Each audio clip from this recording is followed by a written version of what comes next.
Assalamualaikum warahmatullahi wabarakatuh. Selamat pagi teman-teman, salam sejahtera untuk kita semua. Saya ucapkan selamat datang di webinar siang hari ini. Pertama-tama marilah kita panjatkan puji syukur atas rahmat yang diberikan oleh Allah Subhanahu wa Ta'ala.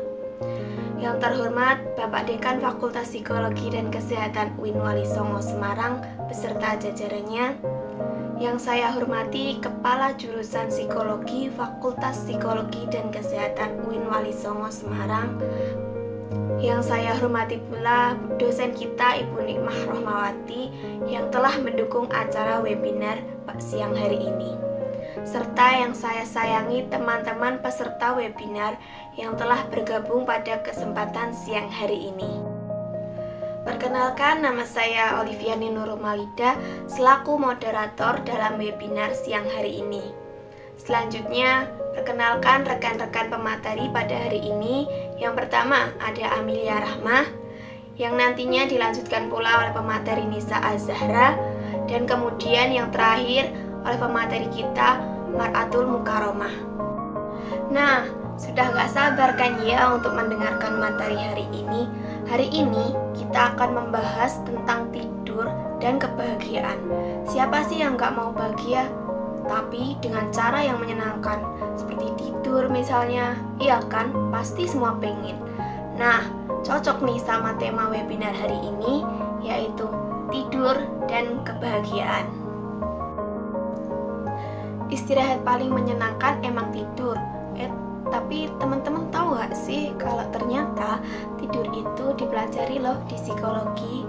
Nah, buat tahu tentang tidur, yuk kita masuk ke materi pertama kita. Nah, pemateri pertama kita akan disampaikan oleh teman kita Amil. Sebelumnya kenalan dulu yuk sama Amil. Nama Amelia Rahmah, lahir pada 2 Maret tahun 2000. Alamat Jalan Kamal Mutiara RT 9 RW 4 Jakarta Utara. Riwayat pendidikan TK Sumbangsih, SD Negeri Kamal Muara, SMP 120 Jakarta Utara, dan MAN 16 Jakarta. Kontak personnya ameliarahmah97@gmail.com. Moto hidup, jangan pernah menyesali satu hari pun dalam hidupmu. Hari baik memberi kebahagiaan, hari buruk memberi pengalaman, hari terburuk memberi pelajaran, dan hari terbaik memberi kemenangan. Oke, kita langsung aja simak materi kita hari ini ya. Jangan simak penjelasannya juga. Materi pertama untuk Amil, silahkan waktu dan tempat dipersilahkan. Assalamualaikum warahmatullahi wabarakatuh. Selamat pagi teman-teman, apa kabar semuanya? Semoga selalu dalam keadaan baik-baik saja ya, amin. Sebelumnya terima kasih kepada saudari moderator sudah memperkenalkan. Kita langsung saja ya masuk ke materi. Yang pertama mengenai definisi tidur. Nah, di sini ada definisi tidur menurut KBBI dan menurut ilmu kesehatan, selanjutnya menurut Potter dan Perry.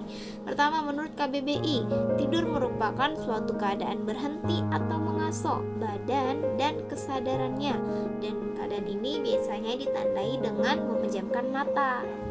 Yang kedua, ilmu kesehatan. Menurut ilmu kesehatan, tidur merupakan suatu proses fisiologis normal yang bersifat aktif, teratur, berulang, dan tidak merespon terhadap lingkungan. Yang ketiga, menurut Potter dan Perry, tidur merupakan suatu proses fisiologis yang bersiklus bergantian dengan periode yang lebih lama dan keterjagaan.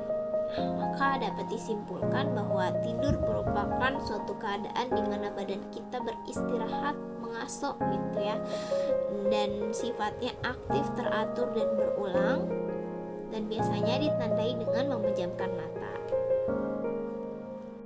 Nah, seperti itu untuk definisi dari tidur. Selanjutnya akan masuk ke pembahasan kedua mengenai fungsi tidur. Yang pertama, tidur dapat menyegarkan kembali aktivitas tingkatan normal pada bagian jaringan otak. Nah, yang kedua, menurut Dawit 2001, tidur adalah merupakan hal yang sangat penting bagi kesehatan dan pemulihan dari kondisi kondisi sakit. Yang ketiga, menurut Potter 2005 mendapat bahwa selama tidur NREM bermanfaat dalam memelihara fungsi jantung. Dan yang keempat, menurut Aman 2005, tidur merupakan hal yang sangat penting bagi tubuh manusia untuk jaringan otak dan fungsi organ-organ tubuh lainnya. Maka dapat disimpulkan tidur ini merupakan hal yang sangat penting ya bagi tubuh manusia. Nah, salah satunya fungsinya untuk mengembalikan energi kita, tenaga kita yang sudah kita kuras selama kita beraktivitas seharian. Lalu saat kita tidur juga tubuh dapat menyimpan energi kita selama kita tidur sehingga ketika kita bangun kita bisa segar kembali gitu.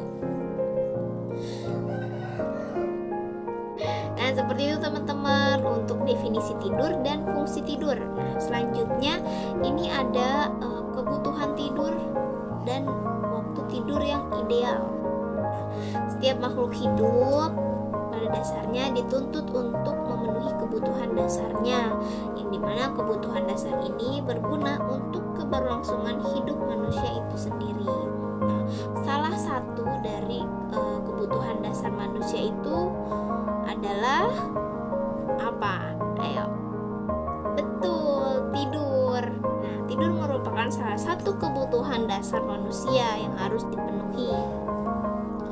Adapun dua faktor yang perlu diperhatikan untuk mengetahui bahwa kita tuh harus tidur yang cukup gitu loh. Nah, yang pertama faktor kualitas dan faktor kuantitas. Apa sih faktor kualitas dan faktor kuantitas? Nah, faktor kualitas ini adalah suatu kondisi seseorang sehingga mendapatkan kesegaran dan kebugaran ketika bangun dari tidur. Dan faktor kuantitas adalah jumlah jam tidur setiap orang yang dimana sesuai dengan kebutuhan tidurnya. Pada era zaman modern saat ini biasanya manusia ini banyak beraktivitas namun kurang memperhatikan aspek tidur yang cukup secara kuantitas dan kualitas itu seperti apa gitu kan. Padahal ini merupakan hal yang penting loh, karena merupakan salah satu kebutuhan dasar dan berguna untuk keberlangsungan hidup manusia itu sendiri. Nah, yang pertama ini langsung saja sudah dipaparkan ya waktu tidur yang ideal nih dari berdasarkan usianya.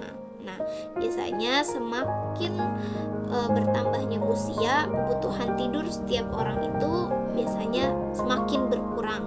Nah, adapun kebutuhan waktu tidur yang ideal.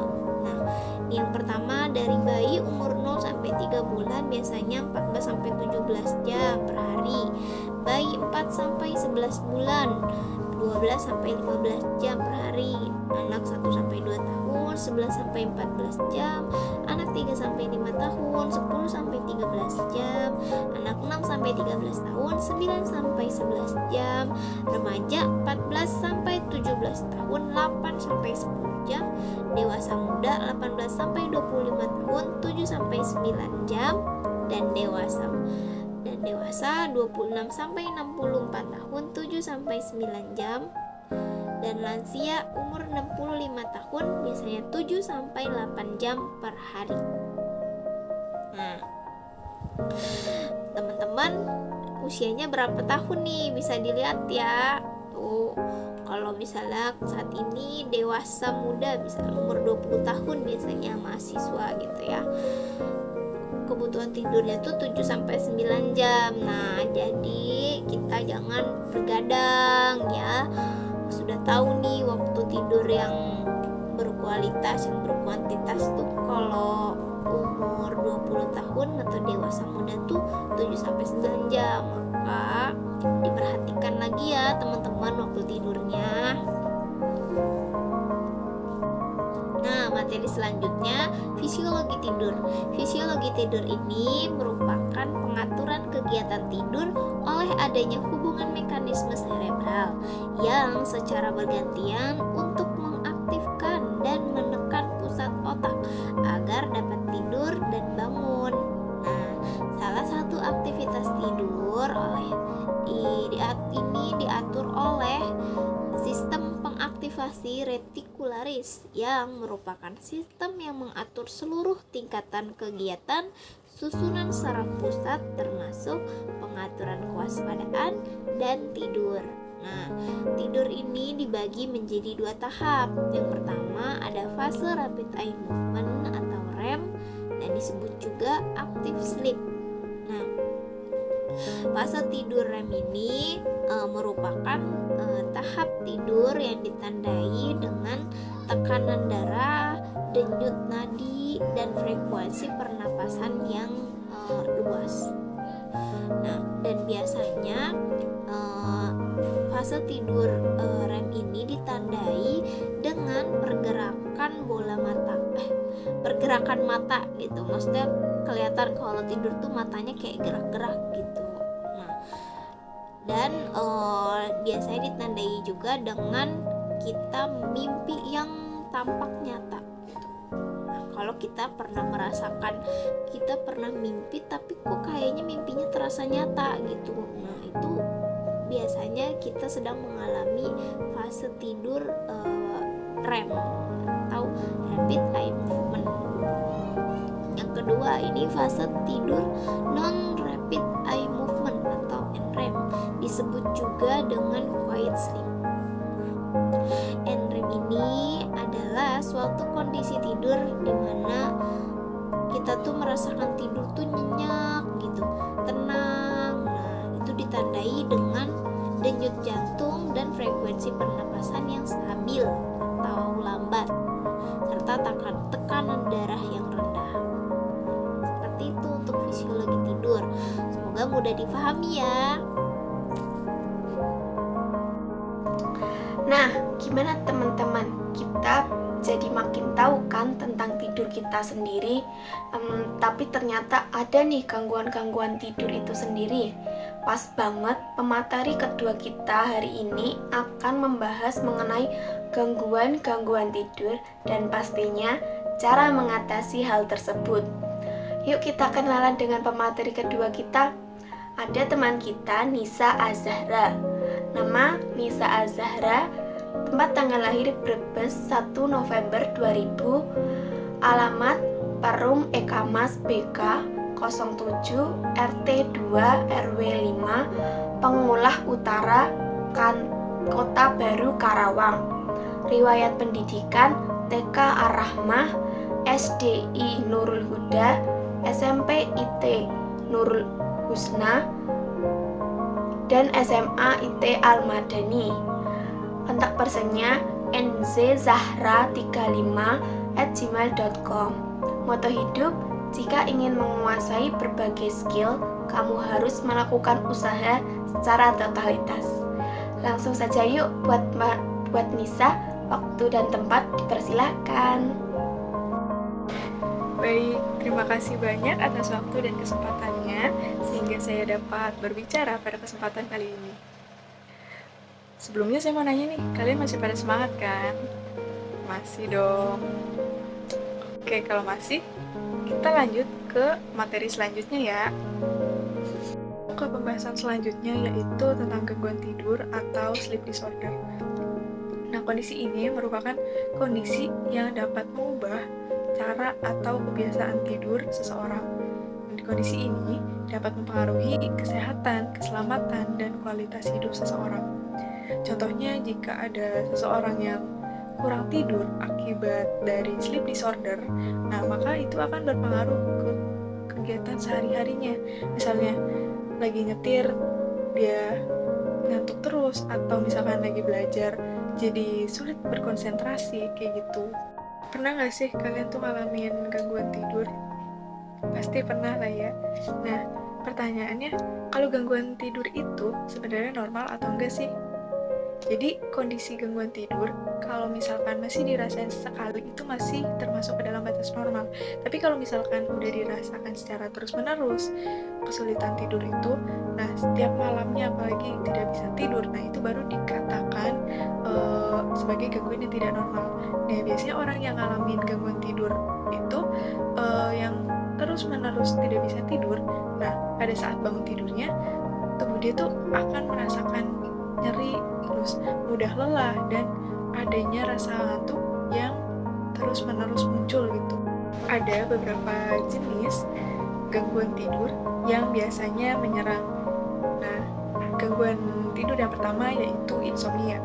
Itu merupakan kondisi yang membuat seseorang tidak bisa memulai tidur, terus-menerus terbangun di malam hari, atau bangun yang terlalu pagi dan ia mengalami kesulitan untuk kembali tidur. Nah, kondisi ini biasa disebabkan oleh adanya stres, cemas, depresi, jet lag, efek samping dari obat-obatan, dan efek dari kafein. Lalu gangguan yang kedua ada sleep apnea.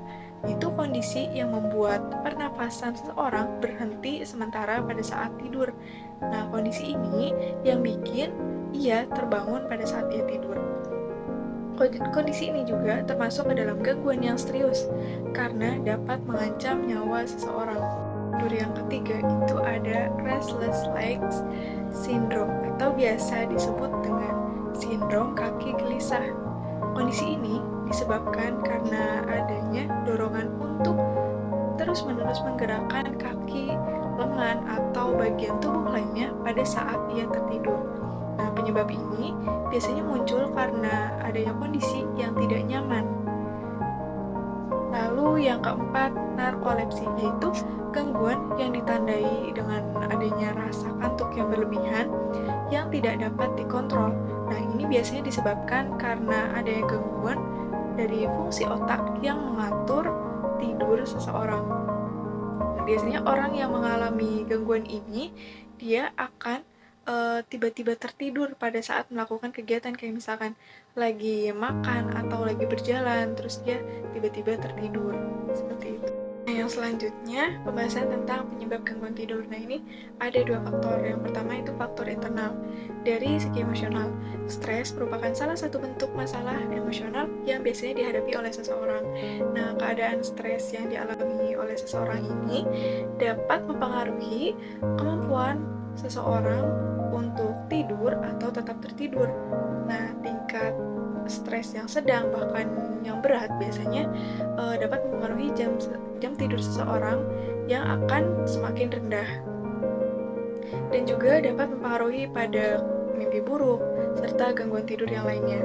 Lalu yang kedua dari fisiologis. Nah, gangguan tidur yang disebabkan karena adanya gangguan fisiologis atau fungsi pada fisiologis seperti nyeri, sesak napas, batuk, dan lain-lain. Nah, sakit yang disebabkan karena nyeri ini dapat menimbulkan masalah pada tidur seseorang. Nah, yang selanjutnya dari faktor eksternal. Jadi, faktor lingkungan juga sangat mempengaruhi kualitas tidur seseorang. Misalnya dari lingkungan fisik, lingkungan tidur yang bising, terus pencahayaan yang terlalu terang, posisi tempat tidur yang kurang nyaman, bahkan ukuran tempat tidur dapat mempengaruhi kualitas tidur seseorang. Lalu yang lingkungan yang kedua yaitu lingkungan psikologis. Nah, lingkungan psikologis ini seperti hubungan antar sosial, terus konflik yang terjadi di lingkungannya membuat seseorang dapat mengalami stres, sehingga dapat menimbulkan gangguan pada tidurnya. Lalu yang kedua dari faktor toksin. Nah, ini ada yang disebabkan karena obat-obatan dan alkohol. Nah, obat-obatan yang mengandung seperti diuretik itu dapat menyebabkan insomnia, dan antidepresan itu dapat mempengaruhi kualitas tidur seseorang. Dan dari alkohol, orang yang minum alkohol terlalu banyak biasanya dia tuh akan mengalami gangguan tidur. Lalu yang kedua, merokok. Nah, nikotin ini mempunyai efek yang dapat menstimulasi tubuh, dan perokok itu seringkali mempunyai lebih banyak kesulitan untuk bisa tidur dibandingkan dengan orang yang tidak merokok. Baik, kita masuk ke pembahasan selanjutnya, yaitu tentang perubahan yang terjadi akibat gangguan tidur. Nah, yang pertama tuh dari sisi psikologis ya. Pola tidur yang buruk dapat berakibat pada keseimbangan kondisi psikologis. Nah, pola tidur yang buruk ini berdampak pada fungsi kognitif seperti gangguan memori, terus penurunan pada konsentrasinya, penurunan motivasi, dan bahkan penurunan perhatiannya. Nah, tidur itu kan berfungsi untuk mempercepat pemulihan dalam tubuh. Makanya, orang tidur, dia akan lebih mudah merasa lelah sehingga ia akan mengalami penurunan pada konsentrasinya. Nah, gangguan tidur juga dapat mempengaruhi kondisi emosional seseorang. Gangguan tidur dapat merangsang kesulitan emosional yang dapat meningkatkan keadaan yang stres dan kecemasan. Nah, hal ini dapat menimbulkan gangguan emosional seperti terus-menerus merasa was-was, lalu suasana hati yang mudah sekali berubah-ubah, dan bahkan mudah sekali marah. Selanjutnya, depresi. Nah, orang dengan gangguan tidur juga dapat lebih mudah mengalami depresi karena adanya gangguan emosional yang sebelumnya sudah dijelaskan. Yang selanjutnya, yang terganggu itu dari segi fisik atau somatik, seperti kelelahan. Nah, pola tidur yang buruk dapat mengganggu keseimbangan fisiologi seperti penurunan aktivitas sehari-hari karena adanya rasa lelah. Lalu dapat menimbulkan berbagai macam penyakit. Nah, menurut ahli, pola tidur yang buruk dapat menyebabkan timbulnya berbagai macam penyakit, bahkan penyakit jantung juga dapat disebabkan karena pola tidur yang buruk. Nah, kita masuk ke materi selanjutnya, yaitu cara mengatasi gangguan tidur. Yang pertama ada sleep hygiene, yaitu praktek perilaku yang dapat meningkatkan kualitas tidur dan durasi tidur yang cukup sehingga ia menjadi siap siaga pada keesokan harinya. Nah, kondisi ini dapat diciptakan dengan menyiapkan lingkungan tidur yang tenang, terbebas dari suara-suara yang berisik, lalu menyiapkan cahaya yang cukup, suhu ruang yang pas, dan menghindari aktivitas di tempat tidur selain untuk tidur. Selanjutnya, dengan menggunakan teknik relaksasi. Nah, teknik ini pertama kali diperkenalkan oleh Jacobson. Ia merupakan psikolog dari Chicago. Nah, metode ini digunakan untuk melawan ketegangan dan kecemasan dengan cara pada saat sebelum tidur melakukan peregangan badan untuk merelaksasikan otot-otot pada tubuh sampai benar-benar rileks. Nah, lalu yang terakhir, Cognitive Behavior Therapy atau CBT. Nah, ini awal diperkenalkan oleh Aaron Beck yang bertujuan untuk mengubah kognitif agar menghasilkan perilaku yang lebih adaptif dengan cara memperbaiki perilaku dan pola pikir yang salah, seperti sebelum tidur menenangkan pikiran terlebih dahulu, tidak memikirkan hal-hal yang dapat menyebabkan kecemasan.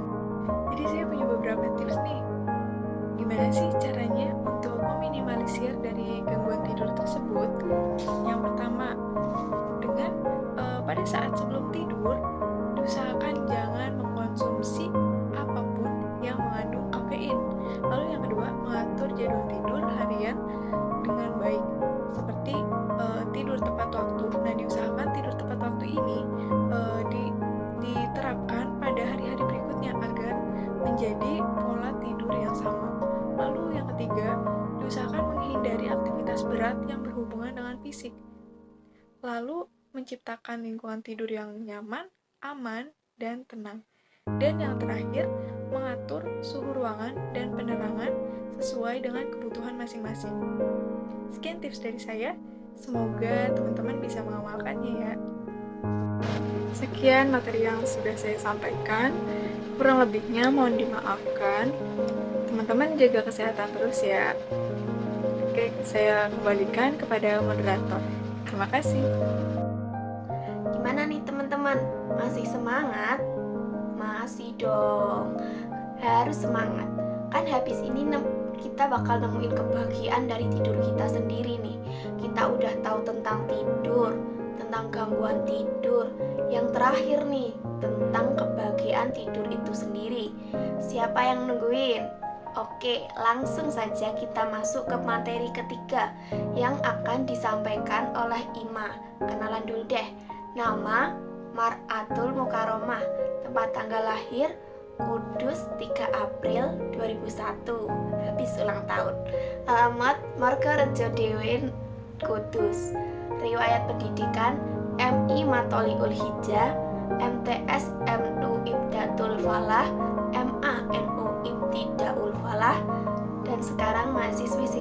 semester 6.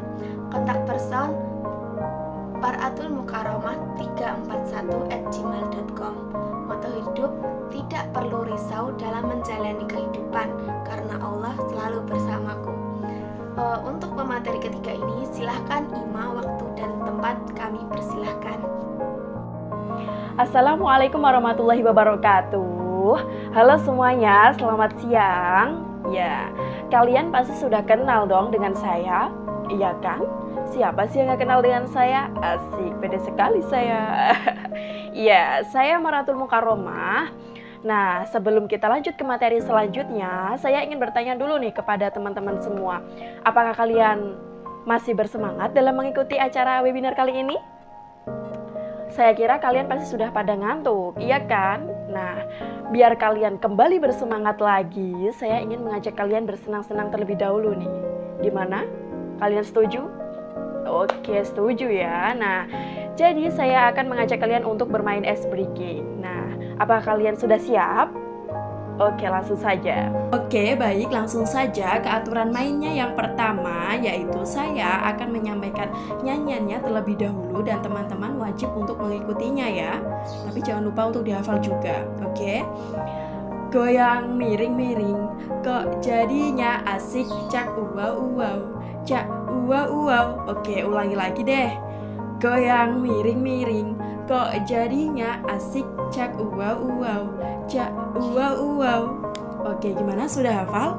Kita ulangi sekali lagi deh biar makin hafal, oke? Goyang miring-miring, kok jadinya asyik, cak uwau-uwau, cak uwau-uwau. Nah, gitu ya teman-teman. Oke, langsung saja ke aturan mainnya. Yang kedua adalah menghafal gerakannya. Jadi gerakannya seperti ini ya teman-teman. Tangan kiri diangkat, kemudian ditepuk-tepuk oleh tangan kanan seperti ini. Goyang miring-miring, kok jadinya asyik. Nah, pas cak uwau-uwau, tepuk tangan gini. Kemudian diputarkan uwau-uwau. Nah, jadi begini ya teman-teman. Goyang miring-miring, kok jadinya asyik, cak uwau-uwau, cak uwau-uwau. Tapi jangan langsung dilepaskan, kita lanjut lagi dong. Goyang miring-miring, kok jadinya asyik, cak uwau-uwau, cak uwau-uwau. Nah, jadi seperti itu ya. Goyang miring-miring, kok jadinya asyik, cak uwau-uwau, cak uwau-uwau. Goyang miring-miring, kok jadinya asik, cak uwau-uwau, cak uwau. Nah, gimana nih teman-teman semua setelah bermain ice breaking tadi, sudah tidak mengantuk lagi kan? Oke, baiklah. Kita akan melanjutkan ke materi selanjutnya. Disimak dengan baik ya teman-teman. Oke, baiklah, untuk mempercepat webinar kali ini, saya akan menjelaskan mengenai tidur malam yang berkualitas itu yang bagaimana sih? Iya, kualitas tidur sendiri itu dianggap sebagai suatu tingkatan keadaan di mana tidur yang berkualitas itu dapat menghasilkan kebugaran dan kesegaran pada tubuh kita saat kita terbangun dari tidur.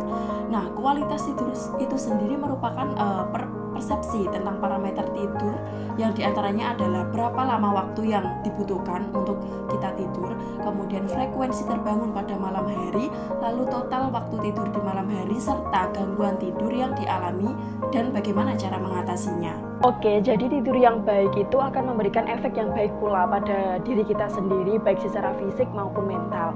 Nah, bahkan telah dijelaskan pula dengan kita tidur dalam waktu yang lama itu dapat memperburuk keadaan kita. Nah, bahkan itu bisa mengakibatkan kematian loh teman-teman. Nah, oleh karena itu dengan kita menjaga kualitas tidur adalah suatu hal yang sangat penting. Lalu tidur yang berkualitas itu yang bagaimana sih? Ya, jadi kualitas tidur itu sendiri memiliki beberapa aspek. Yang pertama yaitu nyenyak selama tidur. Nah, jadi sebenarnya orang tidur itu melalui beberapa fase tidur.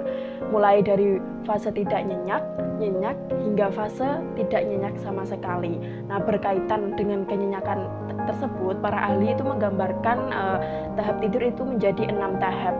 Nah, jadi seseorang yang nyenyak tidur itu tidak akan mengalami gangguan internal maupun eksternal yang menjadikan tidurnya itu menjadi tidak nyenyak. Oke, yang termasuk gangguan internal itu adalah mudah terbangun karena merasakan ingin kencing, ataupun suhu tubuh kita yang merasa panas, ataupun badan kita yang terasa pegal-pegal, itu kan menjadikan tidur kita tidak nyenyak, ya kan.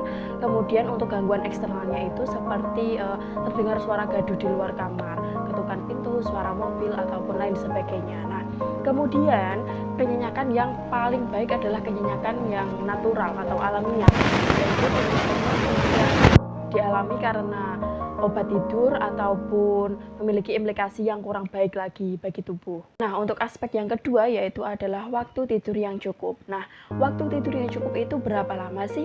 Berapa jam sih? Ya, jadi waktu tidur yang cukup itu adalah minimal 6 jam dalam sehari. Nah, apabila seseorang itu tidur dalam waktu yang cukup, maka seseorang itu tentunya akan siap untuk melakukan aktivitas-aktivitas secara sadar. Jadi ya tidak merasa lesu ataupun mengantuk. Jadi kita itu gimana ya, merasa enjoy gitu loh dalam menjalani aktivitas-aktivitas dalam sehari-hari apabila kita itu memiliki tidur waktu yang cukup. Oke, lanjut ke aspek yang ketiga, yaitu tidur lebih awal dan bangun lebih awal.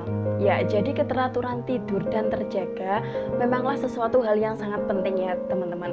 Namun juga nggak kalah pentingnya nih perlunya seseorang itu untuk tidur lebih awal dan terbangun lebih awal. Nah, salah satu caranya yaitu dengan menjaga jadwal tidur yang teratur.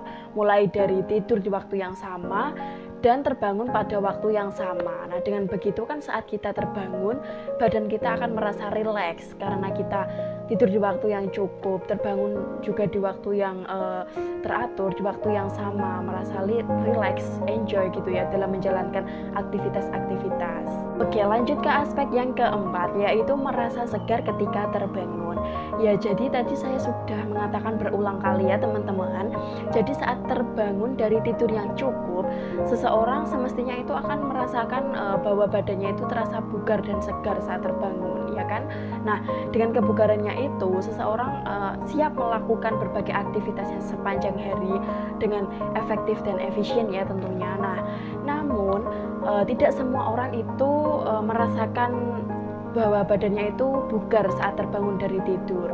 Nah, jadi banyak orang yang merasakan badannya itu tidak bugar, seperti persendiannya yang merasa ngilu saat terbangun, ataupun matanya yang ingin tertutup terus gitu, ataupun ngantuk ya teman-teman. Itu karena waktu tidur yang di malam hari yang tidak cukup dan juga tidak teratur ya teman-teman. Maka perlu sekali kita untuk menjaga tidur kita. Ya, dengan tidur yang cukup dan teratur, maka itu akan berdampak positif bagi aktivitas-aktivitas kita sehari-hari ya teman-teman. Oke, aspek yang terakhir adalah tidak bermimpi buruk. Nah ya, jadi tidur yang berkualitas itu ditandai oleh tidak adanya mimpi buruk yang hadir dalam tidur kita ya teman-teman. Ya, jadi seseorang yang memiliki pengalaman yang tidak menyenangkan dalam kehidupan itu bisa saja mengalami mimpi buruk bila tidak dapat menyikapinya dengan positif ya teman-teman. Ya, jadi pengalaman yang buruk itu yang dipersepsi dengan buruk pula. Nah, lebih-lebih apabila orang tersebut tidak melakukan pengungkapan pada dirinya, itu tentunya akan mengakibatkan hadirnya pengalaman tersebut dalam tidur seseorang, yaitu berupa mimpi buruk ya teman-teman. Oke, lanjut ke pembahasan yang terakhir, yaitu tidur dan kebahagiaan. Nah, jadi setiap orang itu memiliki jumlah tidur yang berbeda-beda ya teman-teman. Banyak yang menyatakan bahwa kualitas tidur itu jauh lebih penting daripada jumlah waktu tidur. Nah, tapi beberapa orang bahkan mengabaikan waktu tidur dengan berbagai alasan. Namun, beberapa hasil penelitian membuktikan bahwa jumlah tidur yang optimal itu dibutuhkan seseorang berkisar antara 7 jam atau sampai 9 jam sehari. Nah, selain karena sangat berpengaruh terhadap kondisi fisik seseorang, tidur juga dapat memengaruhi kondisi mental seseorang loh, karena tidur yang kurang dapat mempengaruhi suasana hati seseorang. Ya, jadi tidur yang baik itu merupakan kunci untuk merasa nyaman dan bahagia ya teman-teman. Dan tidur yang buruk itu dapat mengakibatkan kelelahan, mudah tersinggung, dan mudah marah.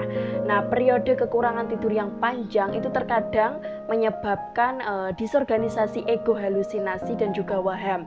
Nah, selain itu, orang yang kekurangan tidur mungkin akan menunjukkan sikap mudah tersinggung, mudah marah, terus merasa kehilangan energi dan antusias. Nah, jadi kualitas tidur seseorang itu dikatakan baik apabila tidak menunjukkan tanda-tanda kekurangan tidur dan tidak mengalami masalah dalam tidurnya. Nah, tanda-tanda kekurangan tidur itu dibagi menjadi dua ya teman-teman. Yang pertama yaitu tanda fisik. Terlihat dari ekspresi wajah, area gelap di sekitar mata, bengkak di kelopak mata, kemudian kantuk yang berlebihan, yaitu sangat terlihat jelas, seringnya menguap ya kan, kemudian tidak mampu untuk berkonsentrasi, dan juga kepala akan merasa pusing ya kan teman-teman. Nah, lalu tanda psikologi seperti menarik diri, apatis, dan responnya itu menurun, kemudian merasa tidak enak badan, malas berbicara, kemudian daya ingat berkurang, dan kemampuan memberikan pertimbangan dan keputusan pun juga ikut menurun teman-teman. Maka dari itu, mulai sekarang yuk mari kita menjaga tidur kita supaya mendapatkan kualitas tidur yang baik ya teman-teman. Karena dengan memiliki kualitas tidur yang baik, maka timbullah kebahagiaan pada fisik dan mental kita ya teman-teman. Wah, seru-seru sekali kan materi hari ini teman-teman. Kita jadi tahu bagaimana tidur kita, bener apa enggak. Terus tahu tips-tips gimana biar tidur yang benar. Terus juga tetap bahagia dengan tidur yang baik, ya kan teman-teman? Tidak terasa, kita sudah di akhir acara. Saya ucapkan terima kasih untuk teman-teman yang sudah mengikuti webinar hari ini dengan semangat. Semoga apa yang kita peroleh pada hari ini dapat menjadi ilmu yang bermanfaat untuk kita ke depannya. Kita cukupkan pertemuan kita di sini. Sampai jumpa di lain pertemuan lagi teman-teman. Mohon maaf apabila ada salah-salah kata yang baik disengaja maupun yang tidak disengaja. Terima kasih teman-teman. Sampai jumpa. Wallahumma fiq illa aqwamit thoriq. Wassalamualaikum warahmatullahi wabarakatuh.